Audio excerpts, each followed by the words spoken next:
이상한 알베르게 2 39번째 날 아르수아에서 아메날까지 1. 순례길에서 싸운 부부 최종 목적지인 산티아고까지 하루 정도의 거리만을 남겨두고 있었다.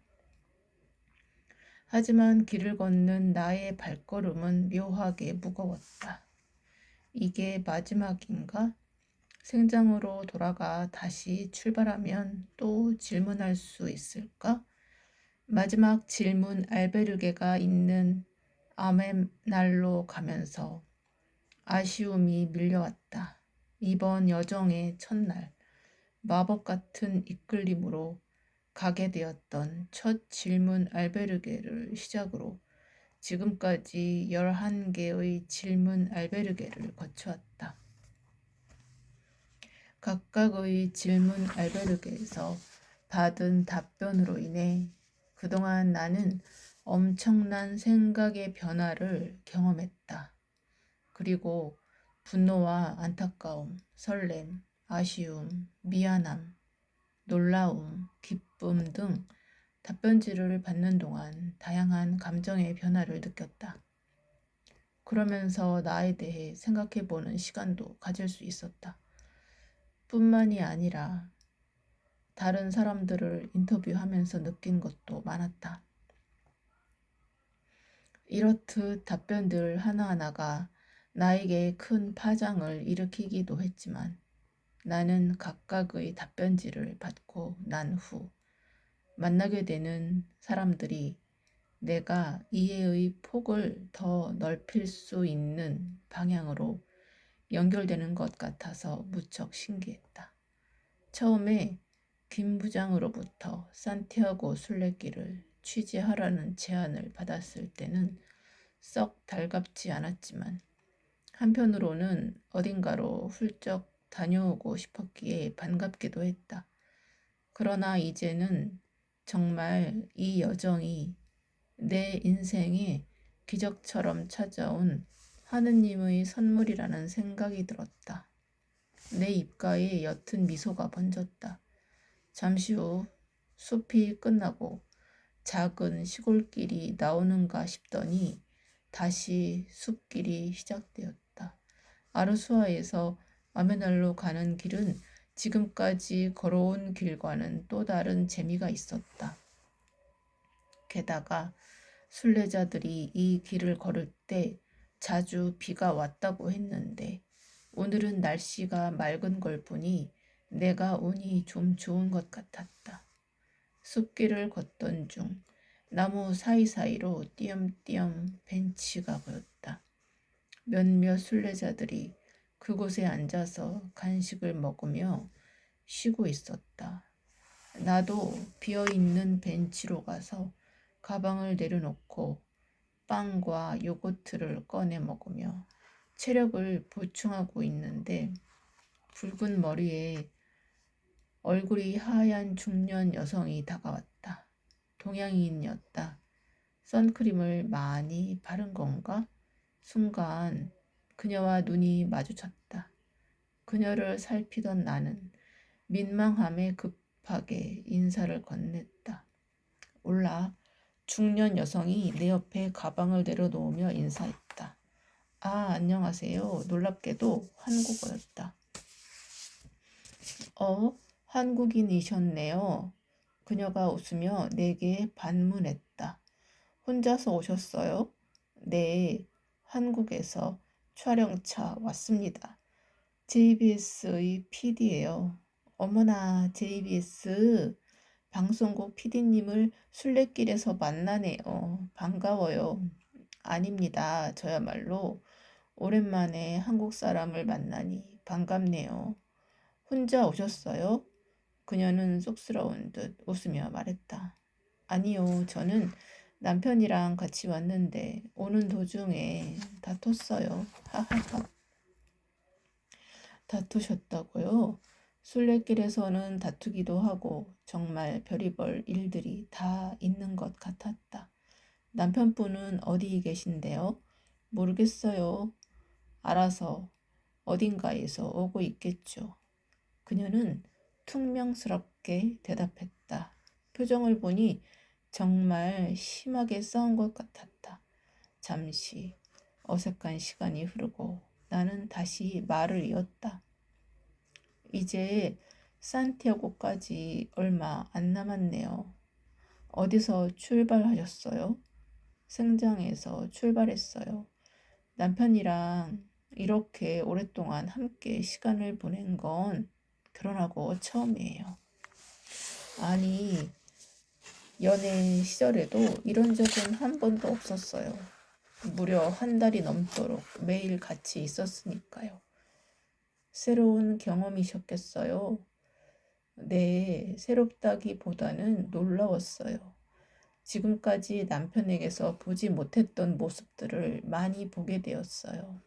그래서 지금까지 같이 살던 사람이 맞나 싶기도 했어요. 남편도 저랑 비슷했나 봐요. 저는 오는 도중에 몇 번의 위기가 있었는데 그때마다 한쪽이 참으면서 고비를 잘 넘겼어요. 그런데 오늘은 도저히 안 되겠더라고요.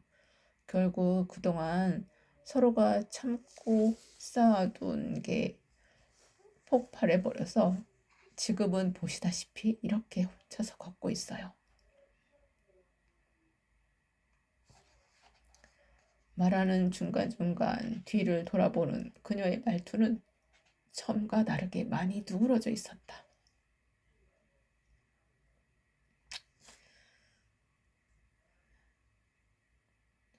나는 그녀에게 조심스레 말을 건넸다. 먼저 연락해 보시면 어때요? 지금도 자꾸 뒤를 돌아보시고 계시는데 아마 남편분도 비슷한 생각을 하고 계실 것 같아요. 저도 남자지만 사실 남자들은 먼저 사과하는 방법을 잘 몰라요. 미안한 마음을 제대로 표현하는 게 참 쉽진 않더라고요.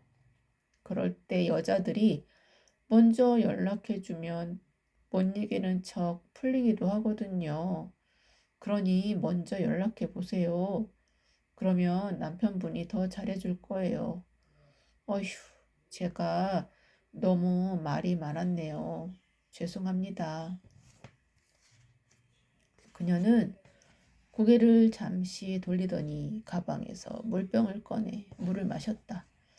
잠시 후 그녀는 챙겨온 간식을 나와 함께 먹으면서 자신의 속내를 꺼내놓았다. 저는 카톨릭 신자예요. 하지만 남편은 카톨릭 신자가 아니라서 순례길을 가자고 했을 때 별로 달가워하지 않았어요. 더군다나 한 달 이상 걸어야 하는 여정이라 더 싫어했어요. 그렇지만 저는 이 순례길을 꼭 걷고 싶었어요. 그래서 너무너무 좋은 길이니 꼭 같이 가고 싶다고 남편을 졸랐죠.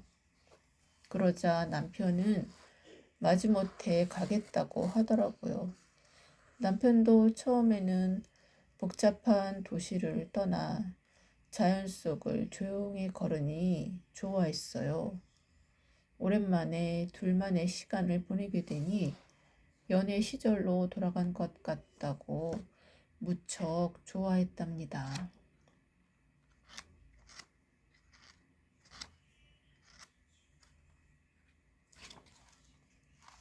그런데 여정이 계속되자 남편이 어느 순간부터 불만을 토로하기 시작하더라고요. 발도 아프고 배낭도 무겁고 숙소도 불편하다고 하면서요. 나중에는 신경이 극도로 예민해져서 조그마한 일에도 나를 세우기 시작하더라고요. 남편이 그럴수록 남편을 억지로 순례길에 데려온 제 욕심을 탓하며 속으로 삼키기만 했죠. 그래서인지 남편도 어느 정도는 잘 참는 것 같았어요. 그러다 사하군을 지날 무렵 제가 발을 헛디뎌 발목을 다치게 되었어요. 그때 남편이 화를 내기도 했지만 저를 부축해주고 돌봐주면서 정말 다정다감한 남편으로 다시 돌아갔답니다.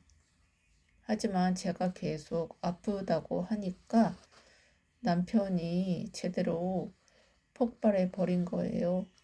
이럴 거면 왜 왔냐고 하면서요. 정작 속상한 사람은 나인데 그렇게 화를 내는 남편이 너무 원망스러웠어요.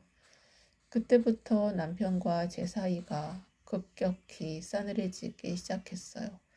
그럴수록 더 속이 상했죠. 주님 앞에서는 항상 좋은 모습만 보이고 싶었는데 산티아고를 코앞에 두고 결국 이렇게 크게 싸우게 된 거예요. 나는 고개를 끄덕이며 그녀의 말을 들었다. 말을 마친 그녀가 한숨을 푹 쉬더니 말을 이었다. 하하, 그러네요. 결국 제 욕심 때문이었네요. 주님 앞에 잘 보이고 싶은 제 욕심으로 인해 남편을 여기로 데리고 왔고 화내는 남편의 모습에 결국 오늘처럼 크게 싸우게 되었네요. 전부 제 잘못이에요. 이렇게 이야기하다 보니 문제가 무엇인지 보이네요. 이게 다 피디님 덕분이에요. 이렇게 이야기를 꺼낼 수 있게 해주셔서 정말 감사해요.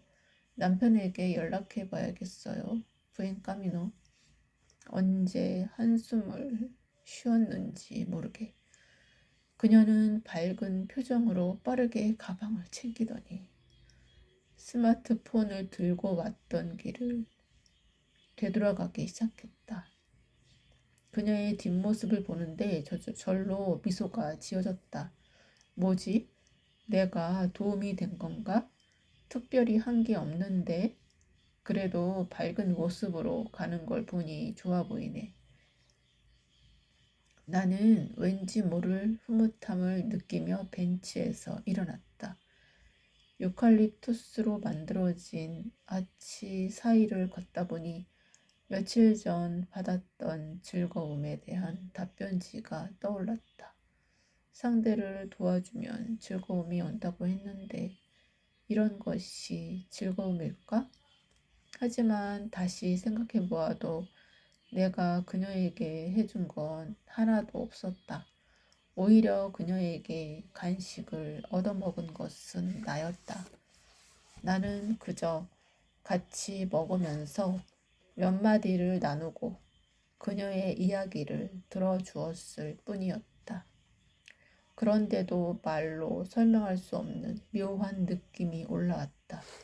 도대체 이 느낌은 뭘까? 발에 밟히는 낙엽 소리가 나를 더 깊은 생각 속으로 빠져들게 했다. 그런데 이상한 점이 또 있었다. 원래부터 나는 말주변도 없고 그다지 넉살이 좋은 편이 아니었는데 조금 전에 나는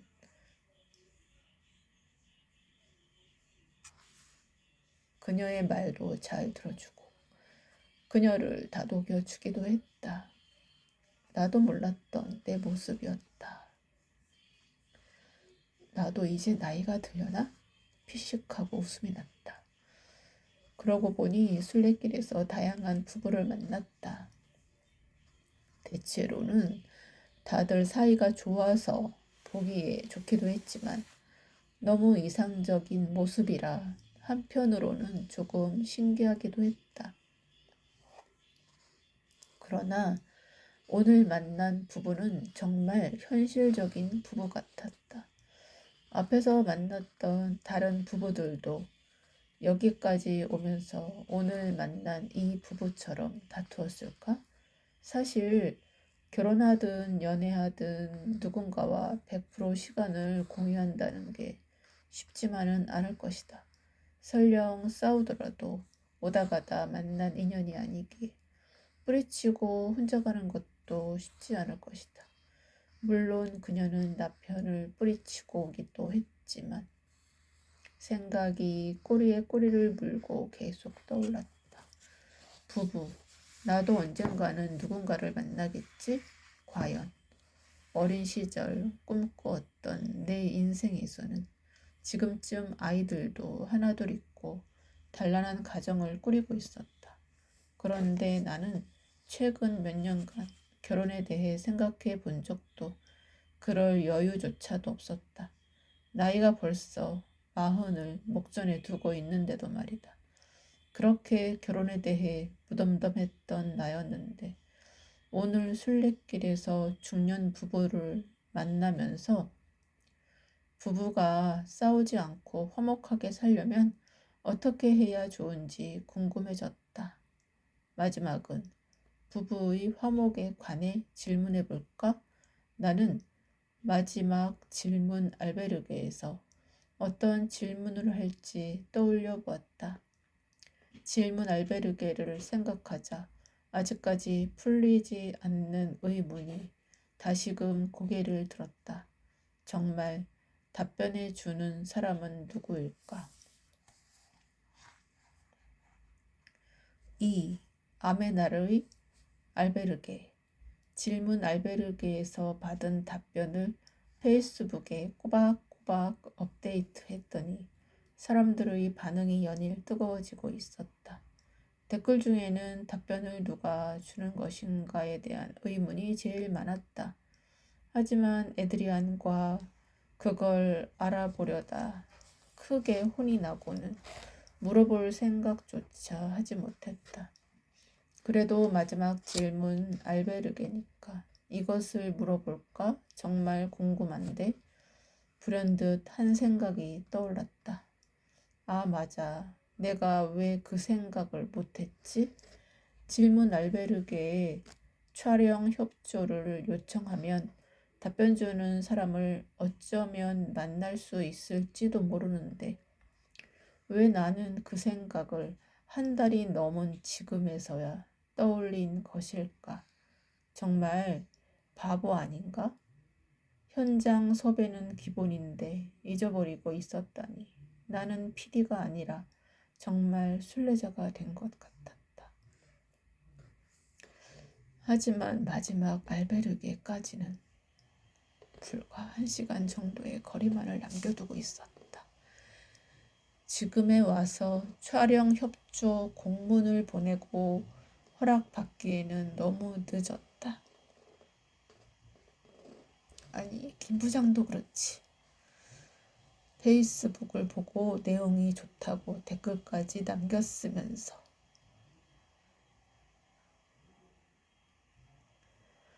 촬영 협조 공문을 보내준다는 생각은 왜 못했던 거야?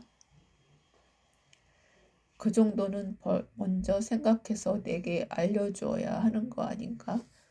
정말 아쉽네. 나는 아쉬운 마음에 괜히 한국에 있는 김 부장을 탓했다. 그리고 그렇다고 촬영 협조를 구한다고 해서 질문 알베르게에서 꼭 협조해 줄 거라는 보장도 없잖아. 나는 다리에 힘이 갑자기 풀렸다. 허탈함을 뒤로하고 마지막 질문 알베르게에서 어떤 질문을 할지 계속 고민했다. 그러는 와중에도 페이스북 댓글 알림이 계속 올렸다. 한국에 돌아가면 사람들이 남긴 댓글에 댓글을 달아야겠다. 지금까지 나의 페이스북은 소통이라기보다는 일방적으로 내가 올린 글에 사람들이 댓글을 달고 좋아해 주는 것이 전부였다. 하지만 사람들에게 댓글을 달지 않아 미안하기도 했지만 한편으로는 이렇게 일방적으로 올리기만 해도 관심을 주는 것이 나로선 고맙기도 했다. 여정의 마지막이 가까워져 오자 여러 가지 생각들이 한꺼번에 밀려왔다. 지금 내게 가장 중요한 것은 마지막 질문 알베르게에서 할 질문이었다. 페이스북 댓글에서 혹시 할 만한 질문이 있을까? 페이스북 댓글을 읽으며 걷다 보니 발길은 아메날 마을 입구를 지나고 있었다. 마을에 들어서자 머릿속에서 웰컴 투 질문 알베르게라는 말이 들리는 듯 했다. 비록 질문을 아직도 준비하지 못했지만 마을에 들어선 것만으로도 심장이 기분 좋게 두근거리기 시작했다. 마을 자체는 작고 아담했다. 질문 알베르게를 찾아가는 동안에도 머릿속에서는 다양한 생각들이 떠올랐다. 얼마 가지 않아 익숙한 대문 앞에 다다랐다. 이번 질문 알베르게는 마을 입구에서 멀지 않은 곳에 있었다. 알베르게의 대문에는 은은한 오팔 느낌이 섞인 보라색의 로고가 새겨져 있었다. 이건 뭐로 만든 걸까? 묘한 빛깔을 내는 로고에 나도 모르게 손을 내미는 순간 갑자기 문이 열리며 안에서 사람들이 걸어 나왔다.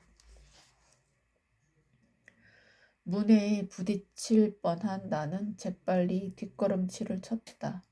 사람들이 나가고 난 뒤 나는 문 앞에 섰다.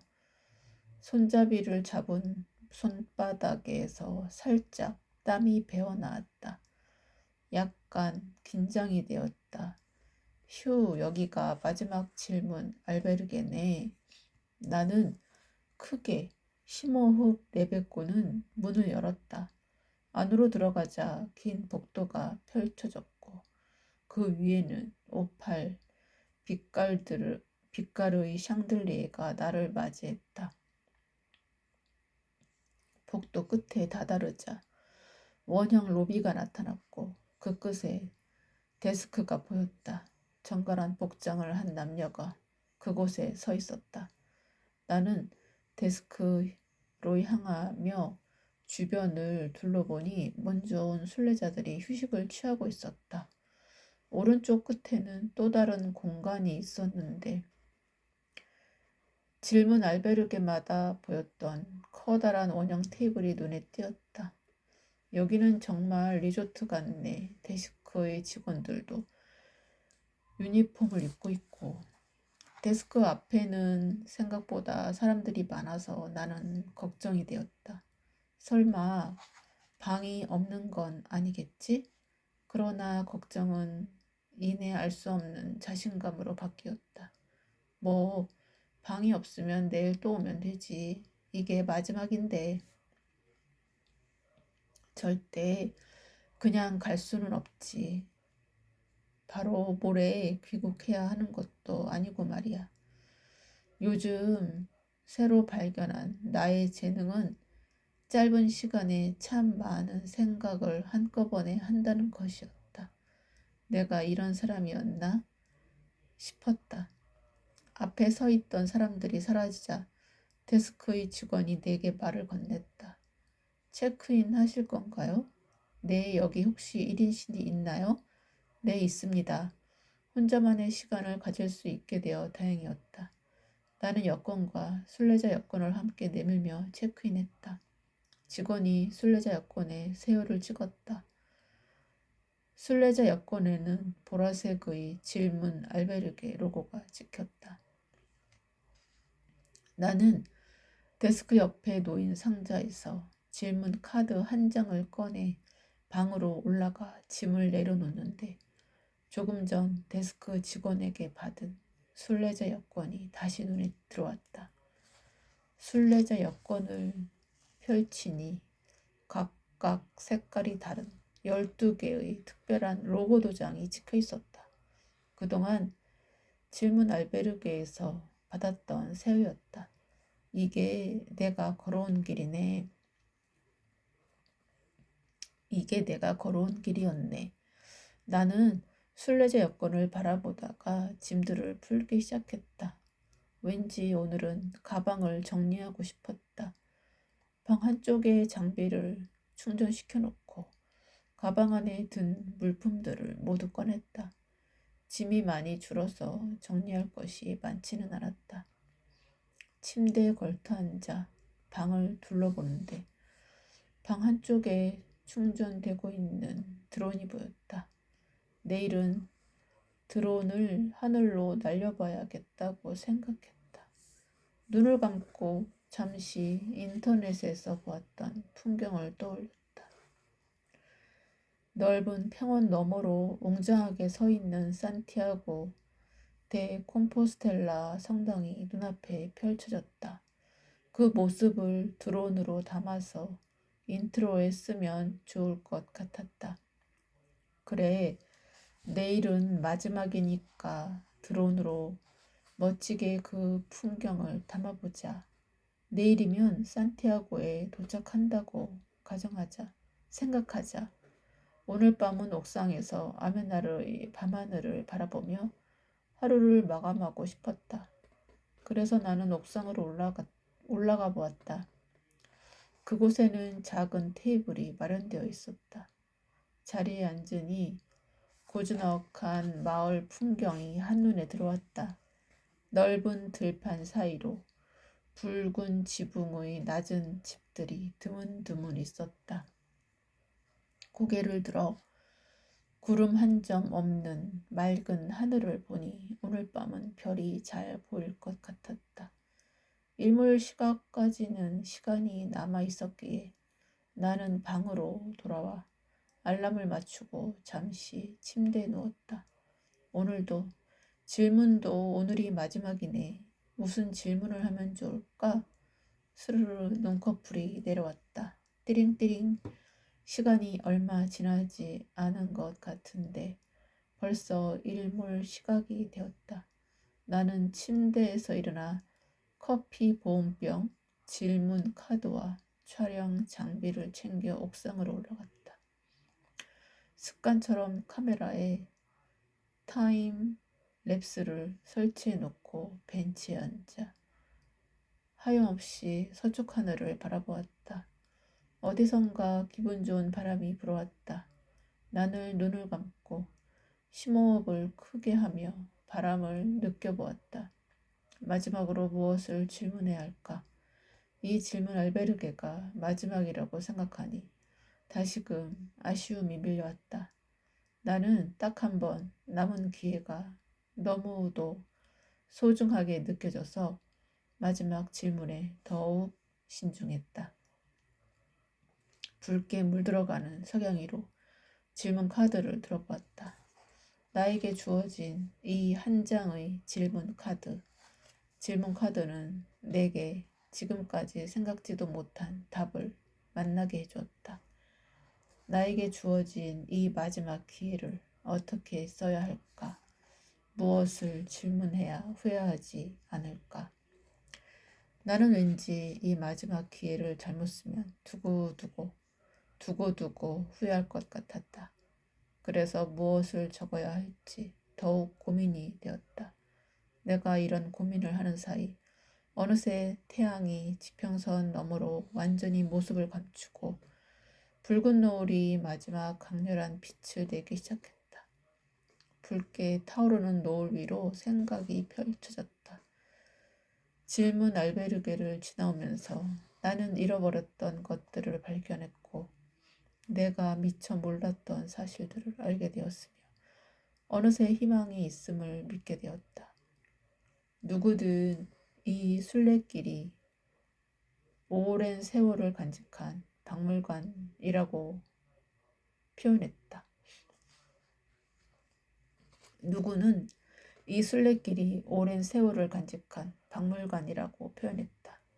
하지만 나에게 있어 이 산티아고의 길은 새롭고 혁신적인 삶을 열어가는 순례길이 되고 있었다.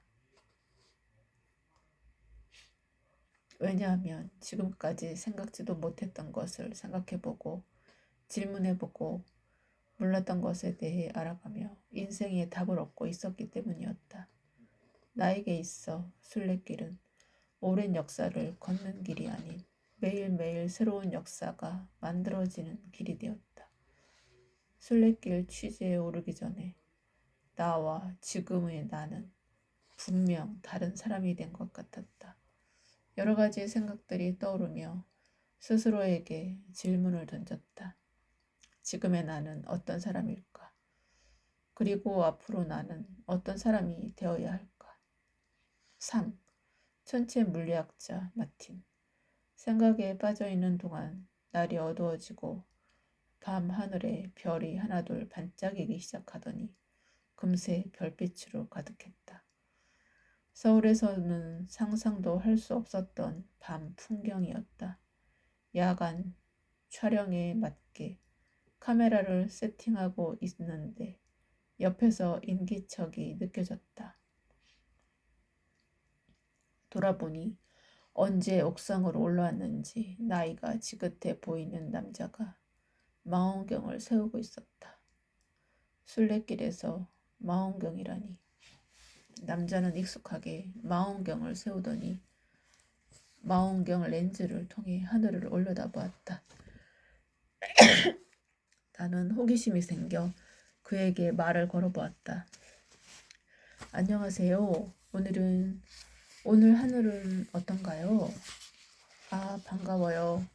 밤하늘은 언제나 아름답죠. 그렇군요. 스페인의 하늘은 깨끗해서 별이 더 잘 보이는 것 같아요. 한국은 미세먼지가 많아서 이런 하늘을 거의 볼 수 없거든요.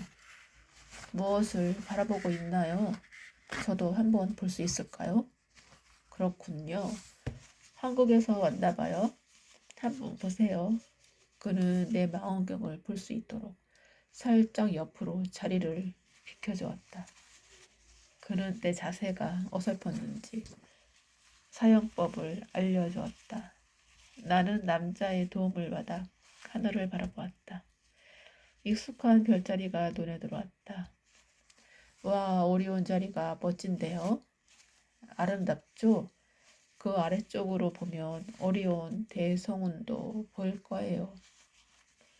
짙은 네이비색의 하늘 위에 색색의 물감이 퍼지듯 몽롱하게 펼쳐진 오리온 대성운의 모습은 영상미를 추구하는 PD의 감성을 자극했다. 와우, 저 오묘한 색감. 이거로 카메라를 담을 수 있을까요? 어떻게 저런 색이 나오죠?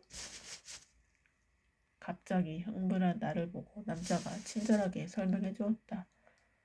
하하, 그 아름다운 색감은 여러 원소와 온도가 만들어낸 하나의 예술 작품이죠. 내가 별에 관심 가지게 된 건 아주 어릴 적 보았던 오로라 때문이었어요. 잠깐 내 이야기를 들어보겠어요? 나는 망원경에서 눈을 떼고 남자를 보며 흔쾌히 답했다. 네, 그럼요. 어떤 이야기인지 무척 궁금합니다. 내가 고개를 끄덕이자 곧 남자의 이야기가 이어졌다. 나는 독일에서 왔어요. 어릴 적 추운 겨울에 아버지와 함께 노르웨이에 있는 자작나무 숲으로 사냥 갔던 적이 있었어요. 그곳은 하얀 눈으로 덮여 있었죠. 그날 날씨가 무척 추워서 우리는 사냥감을 찾지 못하고 오두막으로 돌아왔어요. 저녁을 먹고 창밖에 무언가 일렁임이 보여서 다가갔더니 하늘에 거대한 초록빛 커튼이 드리워져 있는 거예요. 초록색부터 보라색까지 무지개를 흩뿌려 놓은 듯 찬란한 오색 빛깔이 하늘에서부터 계속 내려와서 아름다운 흐름을 만들어내고 있었어요. 그때는 그게 천사들이 하늘에 그림을 그려놓은 것인 줄 알았답니다. 하얀 눈 위에 까만 밤하늘, 그리고 그 위에 펼쳐진 오색 빛깔, 찬란한 오로라. 정말 환상적이었어요. 그때부터였어요. 내가 밤하늘의 마음을 뺏긴 것은, 내가 밤하늘의 마음을 빼앗긴 것은. 남자의 시선이 먼 곳을 바라보듯 아련해졌다. 마치 과거로 여행하는 듯했다. 나는 그 시간을 방해하고 싶지 않아 고개 들고 밤하늘을 바라보며 남자가 이야기한 것들을 상상해 보았다. 잠시 후 남자가 말을 이었다. 아이쿠, 내가 너무 혼자 생각에만 빠져 있었나 봐요. 그때 일을 떠올려 본 것도 오랜만이라 고마워요. 이제는 사람들이 나에게 이런 걸 물어보지도 않거든요. 그래서 말할 기회도 거의 없었는데 오늘은 한국에서 온 젊은이 덕분에 고이고이 간직해 두었던 기억의 책장을 열어보았네요. 과학을 공부하면서 그 아름다운 모습이 지구의 자기장에 태양풍이 부딪히면서 만들어내는 방전 현상이라는 것을 알았지만 어릴 적의 환상이 사라지지는 않더라고요. 과학적 사실을 알고도 어릴 적 환상이 무너지지 않으셨다니 신기하네요. 그런가요? 과학적 현상인 건 사실이지만 나에게 보인 것은 단순한 실험적 증명만은 아니었기 때문이지요. 말하자면 자연 현상은 누군가의 의도로 만들어진 것이 아니지만 때때로 그 현상들이 사람에게 생각지도 못한 아름다움을 보여주죠. 그것을 통해 사람들은 새로운 영감을 받기도 하지요. 그렇기에 그 오로라에는 과학적 사실, 그 이상의 무엇이 존재한다고 생각합니다. 이것이 자연이 인간에게 주는 선물이기도 하고요. 방금 젊은이에게 보여주었던 오리온 대성운도 마찬가지예요. 색이 너무 아름답다고 했죠? 맞아요. 오리온 대성운 정말 환상적이지요. 그리고 이 대성운이 진정 아름다운 이유는 새로운 별의 탄생지이기 때문입니다. 무언가 새로운 것을 탄생시킨다는 것, 그 자체가 아름답지 않나요? 새로운 것을 탄생시킨다니. 남자가 던진 말은 내 안에 무언가를 부풀어 오르게 했다. 내가 답이 없자 남자는 헛기침을 했다. 머쓱해하는 나에게 남자가 미소를 지었다. 그는 내 뒤로 삼각대에 세워둔 카메라를 가리키며 물었다. 당신은 왜 영상을 찍나요?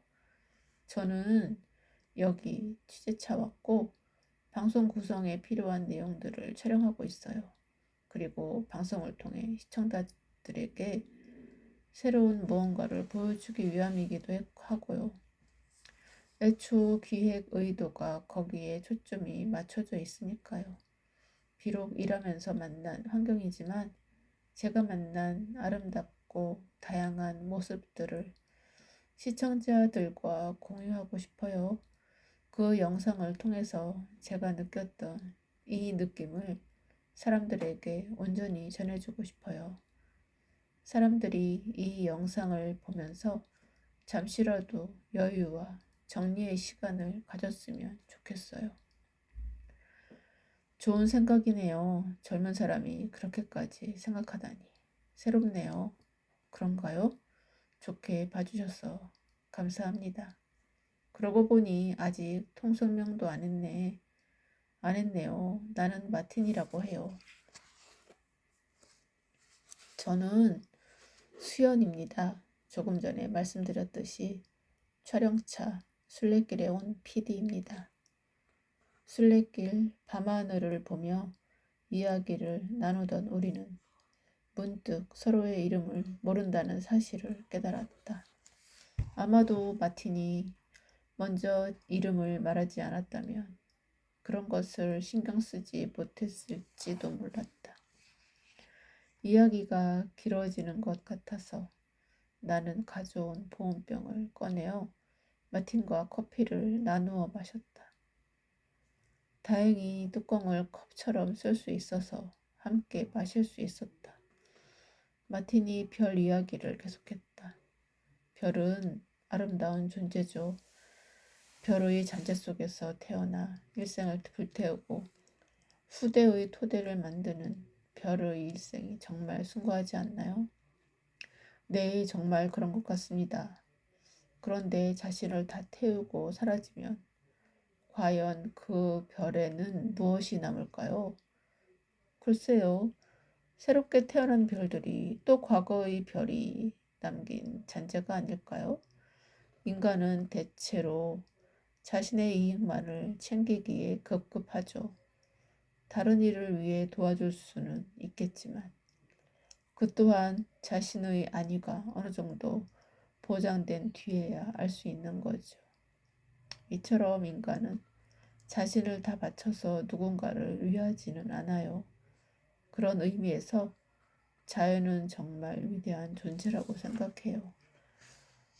자신을 희생하면서 우리 인간들이 쓸 수 있게 해주잖아요. 어떤 대가를 바라지도 않고 이렇게 아름다운 모습을 선사해 주기도 하고요. 스페인의 아름다운 풍경이나 저 아름다운 오리온 대성운처럼 말이에요. 그렇군요. 나는 마틴의 말에 내가 가졌던 의문을 지웠다. 정말이지 자연은 우리에게 어떤 것도 요구하지 않았다. 우리에게 공기를 제공해주고 아름다운 환경, 자연환경을 제공해주고 무엇이든 개발해서 쓸 수 있는 자원도 제공해주고 무엇 하나 자연이 주지 않은 것이 하나도 없었다. 묻지도 따지지도 않고 모든 것을 자연은 인간에게 다 내어주고 있다는 사실을 새삼스레 느꼈다. 그러다 문득 나에게 이런 이야기를 해주는 마틴은 어떤 일을 하는지가 궁금해졌다. 마틴, 실례가 되지 않는다면 혹시 어떤 일을 하고 있는지 물어봐도 될까요? 그는 내 질문에 대답하지 않고 그저 밤하늘을 향해 손짓하며 화제를 돌렸다. 자, 그럼 이번엔 오리온 대성운으로부터 왼쪽 대각선으로 쭉 올라가 볼까요? 마틴의 손가락은 오리온의 왼쪽 어깨를 향하고 있었다. 마틴이 망원경의 위치를 잡아주었다. 여기 한번 보세요.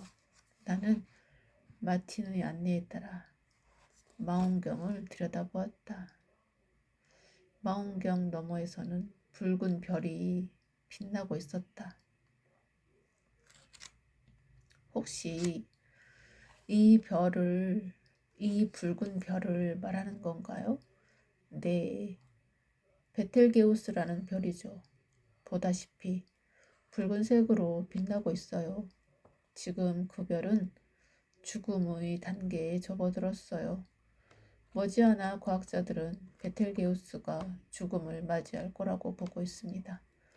별이 죽는다고요?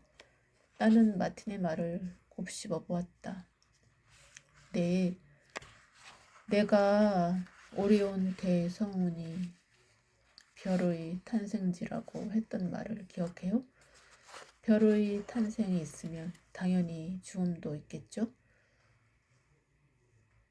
수명을 다한 별은 다음 세대의 별이 태어날 수 있게 죽음을 맞이하거든요. 저 베텔게우스도 그런 과정에 있는 별이에요. 저 별이 붉게 빛나는 것도 바로 그걸 알려주고 있죠. 별의 온도는 우리가 상상할 수 없을 만큼 뜨거운데 그 온도가 낮아질수록 붉은색으로 변하죠. 다른 별들보다 유독 크지 않나요? 저런 단계에 있는 별을 적색 거성이라고 부르죠. 죽음을 향해 가는 별. 내가 처음 보고 있었던 별도 바로 저 별이었어요. 별의 죽음을 이야기하는 마틴의 눈동자가 어쩐지 쓸쓸해 보였다. 나는 왠지 그를 방해하면 안 될 것 같아서 잠시 그의 말을 기다렸다. 정확히 알 수는 없지만 이 시간을 통해 그는 무언가를 찾고 있는 것 같기도 했다. 왜 마틴의 눈동자가 쓸쓸해 보이는 걸까? 기다리는 시간이 길어지자 나는 조심스레 말을 꺼냈다. 마틴, 혹시 실례가 안 된다면 죽어가는 별을 보고 있었던 이유를 물어봐도 될까요? 나의 물음에 마틴은 머뭇거리다 말했다. 아, 죽어가는 별 말이죠.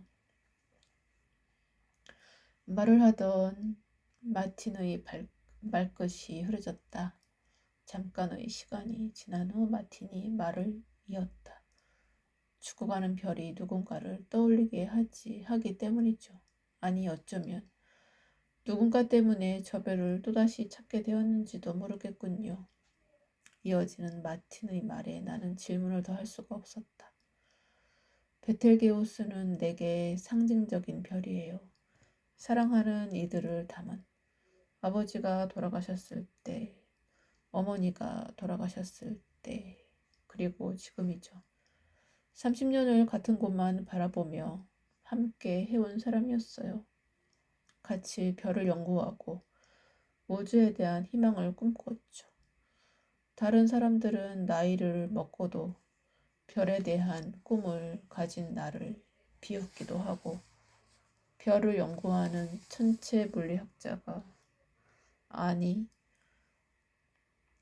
아이 같은 꿈을 잃지 않는다는 걸 매우 신기해하기도 했지만 그 사람만은 나와 같은 꿈을 꾸었죠. 그런데 이젠 그 사람이 나와 더는 함께 할 수 없게 되었어요. 그 사람의 마지막까지도 내가 해줄 수 있는 건 아무것도 없었어요. 어떤 유명한 의사도 손을 쓸 수 없다고 했죠. 암덩어리들이 너무 많이 퍼져서 치료하기 위해 무언가를 시도하는 게 오히려 환자를 더 고통스럽게만 할 뿐 이미 늦었다고요.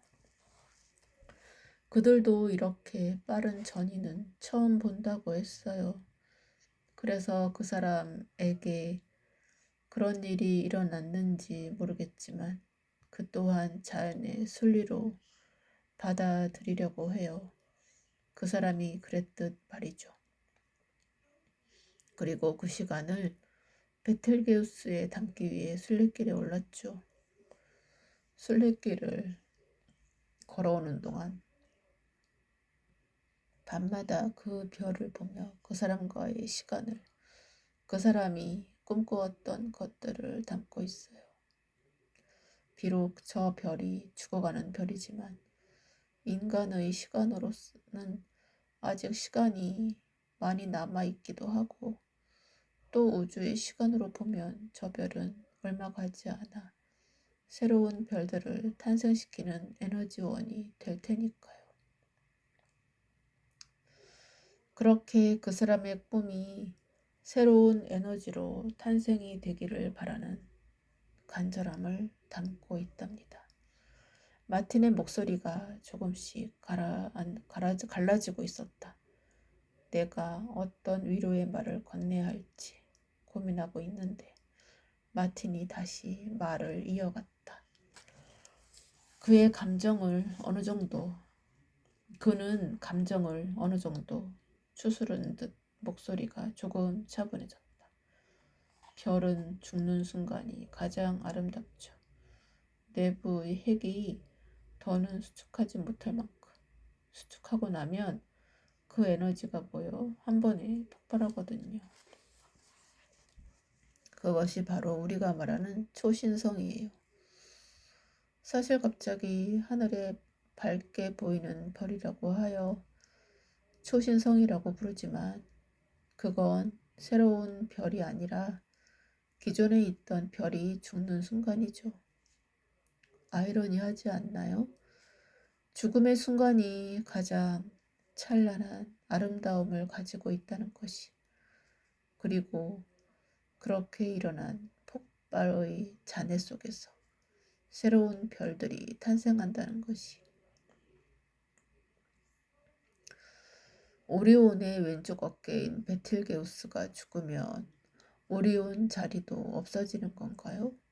글쎄, 오리온 자리란 이름도 신화에서 유래한 것인데 그 모양이 바뀌었으니 이름도 바뀔지 모르죠. 이상하게 나는 저 베텔게우스에 자꾸 끌려요. 왠지 별이 나를 부르는 것 같은 느낌? 그래서 어릴 적부터 저 별에 나의 소중한 사람들을 담고 있는지도 모르겠네요. 가장 슬픈 순간에 생각나는 것이 바로 저 별이었으니까. 천체 물리학자가 되고 나서 또 천체 물리학자가 되고 나서도 우주의 신비를 공식적으로 풀어내면서도 저 별에 대해서만은 강한 끌림을 느끼고 있었어요. 끌림을 느끼고 있어요. 그렇군요. 별에서 끌림을 느낀다니 신기하네요. 한편으로는 내가 죽으면 저 별에 가는 것은 아닐까 싶기도 해요. 그래서 나의 소중한 사람들을 저 별에 담아두는 것은 아닌가 싶기도 하고요. 그런데 저 별이 죽어가는 별이라 기분이 참 묘하네요. 사실 지구가 생긴 지는 45억 년이나 되었고 우리가 사는 태양계를 넘어 우리 은하, 아니 그 너머에 있는 외계 은하까지 합하면 기껏 100년을 살고 가는 인간으로서는 상상도 못할 시간이죠. 우주는 그 오랜 시간 동안 만들어졌고 지금도 계속 지나고 있는데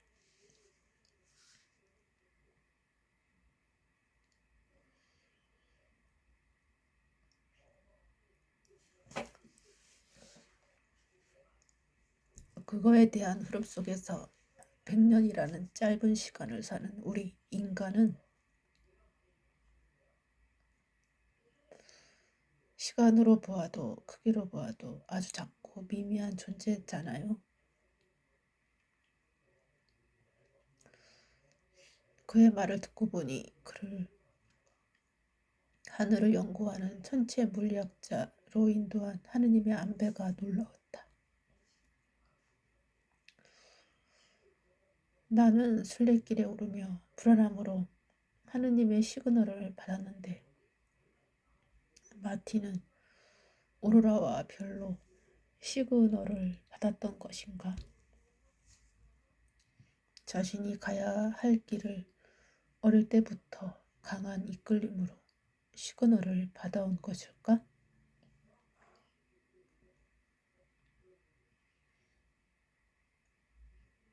만약 그가 그 시그널을 따라 오늘까지 온 것이라면 하느님은 우리를 어디서부터 어디까지 이끄는 것일까? 나는 마틴이 어릴 때 보았던 오로라처럼 나에게도 어린 시절 그런 순간이 있었는지 잠시 생각해 보았다. 그때 이어지는 마틴의 목소리가 들려왔다.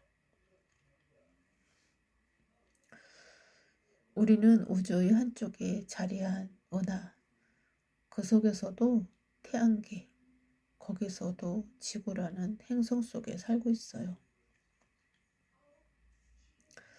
그렇게 작고 좁은 곳에서 살면서도 우리 인간들은 바둥바둥 살아가죠. 눈만의 이익만을 쫓고 더 높은 곳으로 가기 위해 경쟁하고 가진 것에 만족하지 못하고 언제나 더 많이 가지려고 하죠. 때로는 남을 돕는다는 미명 아래 자신의 또 다른 욕망을 만족시키기도 하죠. 욕망을 줬고 그것을 채우기 위해 아등바등하는 인간이란 얼마나 미련한 존재인지.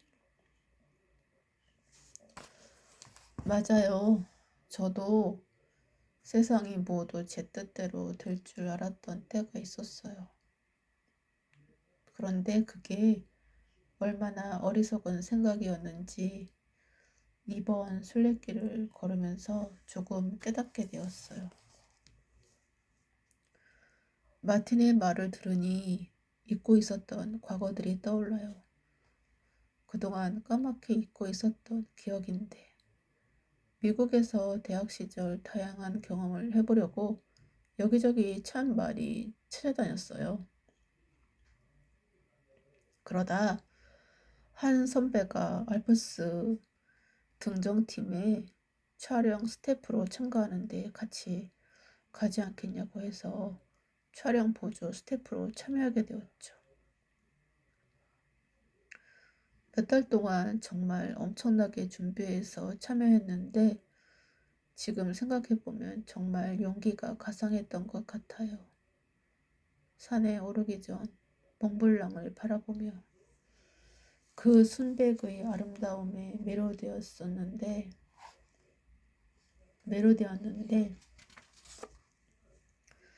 막상 올라가기 시작하니 정말 힘든 시간이었어요. 하지만 눈앞에 만년설로 뒤덮인 몽블랑을 보면서 한 발 한 발 내딛는 느낌과 몽블랑을 마주하게 되었을 때의 그 감동은 이루 말할 수 없었습니다. 말할 수 없었어요. 오랜 세월 굳건하게 그 자리를 지켜온 모습에 하루하루 작은 일에 좋아하기도 하고 어느 순간에는 화를 내기도 하고 또 어떻게 될세라 동동거리기도 하는 인간이 얼마나 작고 하찮은 존재인지 깨닫게 되었어요. 수천 년, 아니 수만 년 이상의 시간이 지나고도 그 자리를 지키고 있는 거대한 자연 앞에 한없이 작은 존재임을 느끼며 겸손함이 저절로 일어났어요. 자연에 경외한다는 말이 어떤 것인지 몸소 체험했죠. 그땐 정말 영원히 기억될 줄 알았는데 정말 까맣게 잊고 있었어요. 그런데 지금 마틴으로부터 거대한 우주 이야기를 듣고 있으니 더 겸손해지네요. 하하, 젊은이에게도 그런 좋은 기억이 있었군요. 그 느낌을 항상 간직하기 바래요. 인간의 가능성을 과신하여 함부로 움직이다가는 반드시 큰일을 당하게 될 거예요. 그건 그저 만용일 뿐이에요. 마틴은 말을 마친 뒤 여전히 붉게 빛나고 있는 밤하늘의 별을 보고 있었다. 그의 눈이 촉촉해 보인 건 나의 착각이었을까? 잠시 뒤 마틴이 망원경을 챙긴 후 작별 인사를 했다. 오늘 젊은 친구와 정말 좋은 시간을 보냈어요. 시간이 벌써 이렇게 되었군요.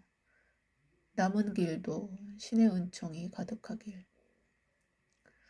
마틴이 내려간 후로도 나는 밤하늘을 바라보며 한참을 그 자리에 머물러 있었다. 그리고 조용히 눈을 감고 명상에 들어갔다. 그동안 내가 읽었던 답변들이 영화처럼 떠올랐다. 피레네에서 길을 잘못 들어서 만나게 되었던 첫 질문 알베르게.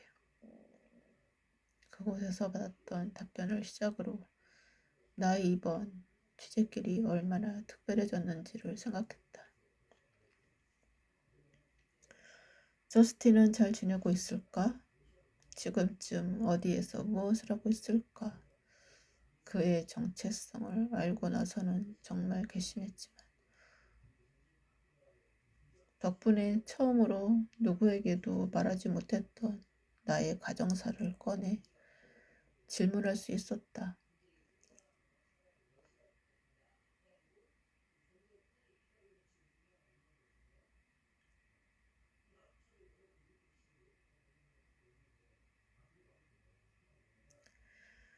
그 질문이 도화선이 되어 본격적인 질문 알베르게 여정이 시작되었고 여기까지 올 수 있었다.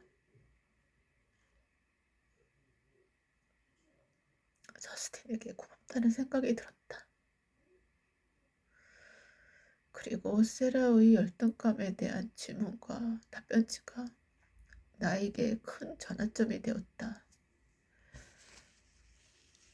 전혀 알지 못하는 나에게도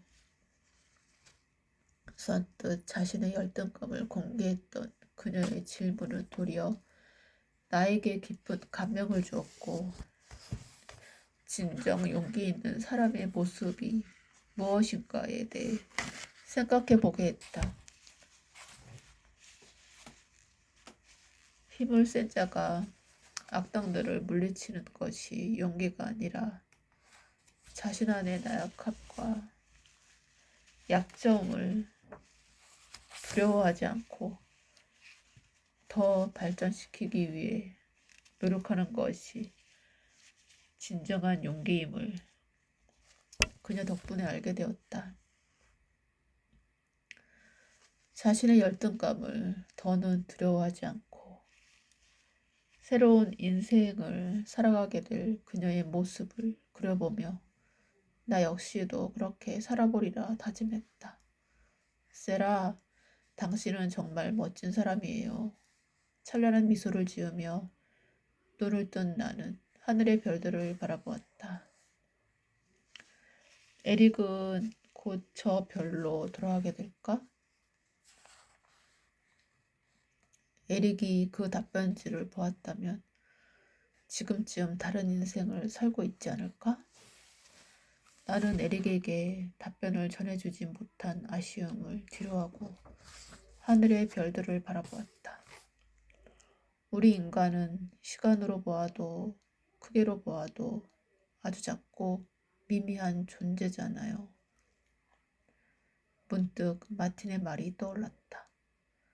지금까지 내가 겪었던 많은 일들이 저 드넓은 우주에서는 아주 작디작은 먼지보다 작은 일에 불과했다. 그런데도 우리는 이 작은 지구에서 북적거리며 아주 사소한 것들에 매여 그것이 전부인 양 착각하며 살고 있었다. 나는 잠시 생각을 정리하고 옆에 있던 질문 카드를 집어들었다. What is your question? 이제 오늘로써 이 질문 카드도 마지막이네요. 그동안 받았던 답변들로 다양한 부분에 대한 생각의 전환이 일어났고 이것이 바탕이 되어 앞으로의 제 인생에 많은 변화가 생길 것 같습니다. 비록 얼굴을 보지는 못했지만 답변을 주셨던 분들께 감사의 인사를 전하고 싶습니다. 이 편지를 받으시는 분이 그동안 제게 답변을 주셨던 분들과 연결되었는지는 모르겠지만 만약 연결되신다면 꼭 전해주셨으면 하는 바람을 담아 감사한 마음을 적습니다. 그리고 오늘 별빛 가득한 밤하늘 아래에서 그동안의 시간을 돌아보며 거대한 우주 속에 인간이 얼마나 미약한 존재인지 깨닫게 되었고 자연 앞에 한없이 겸손해야 함을 깨달았습니다. 지금까지 주신 답변들 덕분에 새로운 삶의 의미를 찾은 것 같습니다. 다시 한번 감사드립니다. 나는 다시 한번 밤하늘을 올려다보았다. 지금까지는 질문 카드에 질문만 적었다. 하지만 오늘은 밤하늘의 별을 마주해서인지 그동안의 일들에 대한 감사함이 올라와 마지막은 질문이 아닌 감사함을 담았다. 나의 질문에 정성스럽게 답을 해주신 모든 분들에게 감사함을 느끼면서 얼굴 없는 천사들이 바로 이런 분들이라는 생각이 들었다. 세상에 자신을 드러내지 않고 또 알아달라며 목소리를 내지 않고 묵묵히 세상을 밝히는 모습에서 숭고함마저 느껴졌다. 어디선가 개 짖는 소리가 고요함 속에서 울려 퍼졌다. 그렇게 아멘 아래서의 별밤이 깊어가고 있었다. 감사합니다.